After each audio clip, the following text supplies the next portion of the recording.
Europe 1 Soir. 19h, 21h, Pierre de Villeneuve. Toujours avec Tugdual Denis de Valeurs Actuelles, Alexandre Malafaye du think tank Sinopia. Je voudrais qu'on revienne sur ce réquisitoire à l'encontre de Boualem Sansal, sans avocat, sans véritablement de défense. On l'a sorti de sa geôle algérienne pour le mettre devant un tribunal. 10 ans de prison ferme requis pour cet homme de bientôt 80 ans, malade. Et un verdict attendu jeudi prochain. Écoutez son avocat français François Zimret. Ce qui vient de se passer est aux antipodes de l'idée que chacun peut se faire de la justice. C'est un procès fantôme. C'est un procès sans public et sans défense. Et un procès qui n'est pas rendu contradictoirement, avec le contrôle de l'opinion publique. Ce n'est pas un procès. On peut tout craindre et on peut tout attendre d'une justice qui, au fond, n'a rien à voir avec la justice qui est aux ordres d'un pouvoir dont le caractère tyrannique et dictatorial s'affirme jour après jour. Je suis évidemment inquiet pour Boualem Sansal. Voilà son avocat François Zimret. Je voudrais qu'on écoute également sur ce dossier de Boualem Sansal, parce qu'il s'est illustré également d'une certaine manière dans le dossier algérien, le ministre des Affaires étrangères, Jean-Noël Barrot.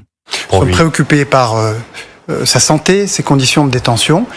Olivier Grondeau avait lui aussi été condamné à une peine de prison très lourde. Ça ne nous a pas empêché de poursuivre nos efforts pour obtenir sa libération. C'est dans le même esprit que nous traitons de cette question. 10 ans, c'est beaucoup. Vous êtes scandalisé par ce réquisitoire ?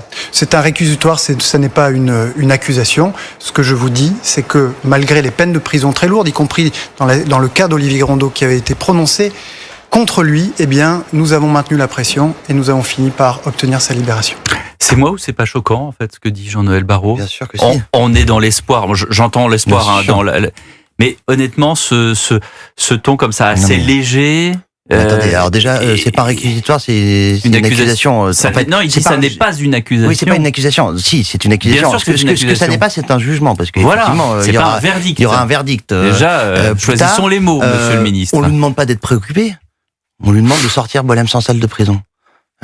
Et en fait, moi, depuis le début, vraiment, je vous assure, cher Pierre, je trouve que l'affaire Boualem Sansal est bien plus grave que tous les influenceurs du monde, que tous les OQTF du monde, parce que symboliquement, elle renferme quelque chose d'absolument glaçant. La scène d'aujourd'hui étant évidemment l'acmé de ce qu'on vit émotionnellement, intellectuellement depuis des semaines, avec ce procès digne d'un mauvais film, d'un mauvais James Bond des années 80. Boualem Sansal, il est comme les influenceurs, comme tout ce que fait le président Tebboune depuis plusieurs mois maintenant. Il est un instrument de politique intérieure algérienne, utilisé par un président de la République, Monsieur Tebboune en l'occurrence, qui n'a aucun projet pour son pays et qui est obligé d'envoyer des signaux à différentes forces obscures de son pays, que sont les militaires, que sont des affairistes et que sont aussi les islamistes.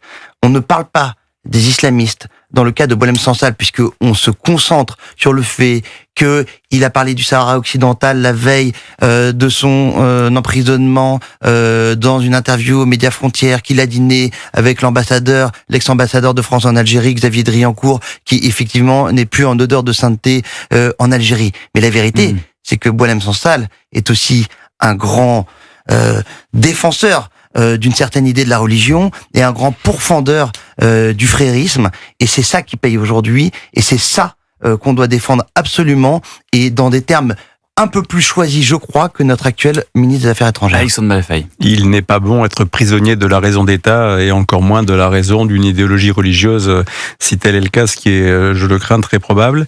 On est clairement face à quelqu'un qui est victime d'un règlement de compte entre un pays et un autre. Il est la victime expiatoire. Il est un exemple aussi pour l'Algérie, un exemple intérieur, vous l'avez dit, mais aussi un exemple tout court en disant, voilà, vous n'allez pas nous dire ce qu'on est, ce qu'on n'est pas, et si vous le faites, vous prenez le risque de vous exposer à nos foudres. C'est redoutablement cruel par rapport à l'homme.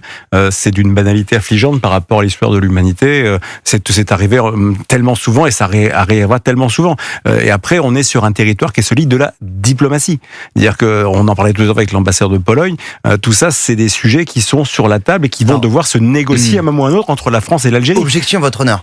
on nous parle de diplomatie. Tugdual Denis, qui aime beaucoup les sitcoms américains. On nous dit que dans l'affaire russe et ukrainienne, la diplomatie, c'est plus l'heure de la diplomatie. On nous parle de réarmement, de rapport de force, de brutalité assumée. Et en revanche, on devrait arriver sur la pointe des pieds à Alger en s'excusant de commenter leur système judiciaire inique. Ça n'est pas. On peut dénoncer. On a raison de critiquer. Qu'est-ce qu'on a à craindre de l'Algérie ? C'est pas le sujet. Je veux dire, du gaz, il y en a ailleurs. Non, mais le sujet n'est pas là. L'enseignement, il y en a ailleurs. Si on décide, c'est malheureusement pas nous qui allons faire la décision de la position française. Il y a énormément d'enjeux qui, je suppose, sont sur la table et sous la table. J'espère que ces sujets sont posés sérieusement au bon niveau. Je pense que ce dossier, comme plein d'autres, sont en discussion et que pour l'instant, les relations sont quasiment inexistantes. On n'a plus d'ambassadeur, je le rappelle. On a un vrai problème de positionnement de fond. Là, on n'a plus d'ambassadeur. C'est pour ça que M. Barrot est allé à la Grande Mosquée pour essayer de trouver un ersatz d'ambassadeur qui était le recteur de la mosquée, même si c'est extrêmement difficile. Pour l'instant, les ponts sont rompus en termes de diplomatie et de discussion. Mais je suis pas tout à fait d'accord avec M. Barrot de pouvoir comparer la situation avec l'Iran et la situation avec l'Algérie. C'est quand même les choux et les carottes. Bref, on en reparlera, messieurs. L'heure tourne. Merci Alexandre, merci Tugdual. Merci à vous. Les enfants d'Europe 1 tout de suite. Europe 1 soir, 19h, 21h, Pierre de Villeneuve.